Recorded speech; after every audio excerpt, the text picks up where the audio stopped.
Okay, going back to understanding the weapons.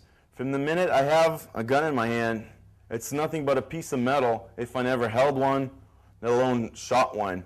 Okay, so if I never held or shot a gun, it's part of the studying and understanding of gun disarming. I have to go to a shooting range under a certified instructor and get trained. Understand the mechanism, shoot it, see how it reacts, how it feels.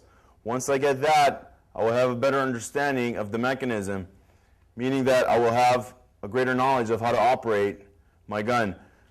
As you've seen before, I held my attacker in one hand before and using the other hand in order to control the weapon.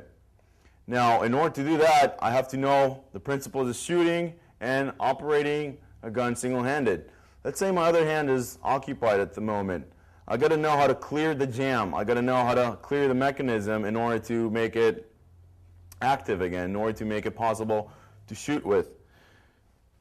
I got rear sights on the gun. I want to grab a hold, whether in a holster or in a belt or in any fold of my body, clearing the chambers and utilizing again.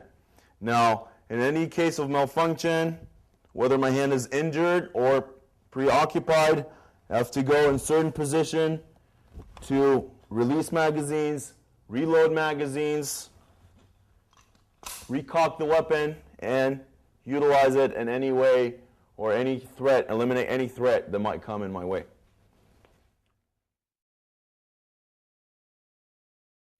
Okay, the second position is attack from the rear, attacking from the back. It's a very dangerous position because now I cannot really see fully my attacker. But I do have my peripheral vision. My peripheral vision helps me to identify whether he's holding a gun or just placing his finger instead of a gun. I need to see on which hand is he holding the gun, maybe just putting his finger. I need to see if he's serious, maybe it's someone I know.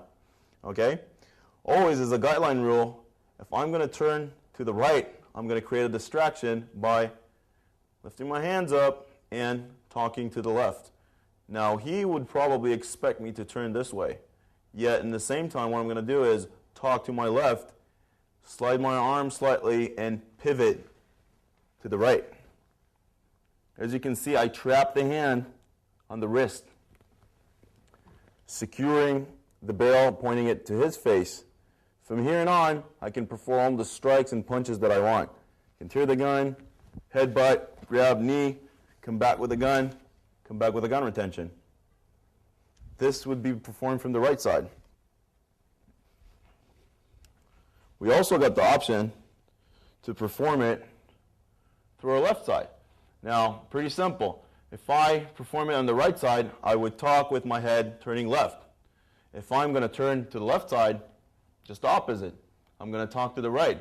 He would expect me to turn from here. Also, again, try to identify whether he's holding a gun and maybe he's holding it on his opposite hand. So as I look right, I turn left towards him, holding the wrist, nothing above it or nothing below it, securing the wrist. Strike, escort it with an elbow, secure the gun, getting the knee inside, striking, going back in a gun retention position.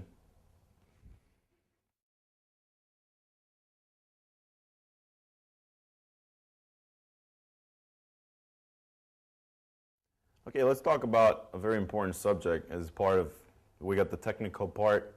Let's talk about evaluating the situation. Evaluating the situation is pretty much understanding the state of mind of your attacker, to realize your own state of mind, because a gun threat is not any bar fight or just a brawl or someone pushing you. It's an immediate, crucial, life-threatening situation. It's something that it's either you get out of or not, pretty much 50-50.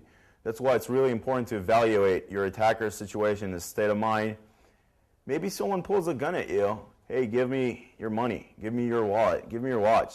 You give it to him. Sometimes it's just not worth the fight. You know, everything can be replaced. Your life cannot be replaced. If your life is in danger, if your loved ones' lives are in danger, then you got to operate. If you know the guy is just a punk that is looking to get some change or to get your wallet or your watch, just hand it over. If you see that the guy has got serious intentions, such as a terrorist attack, or the guy is really determined to kill you or create you any serious bodily harm, you don't operate, you do not think, you operate. And from that time on, everything is in one motion. Go forward, eliminate that attack.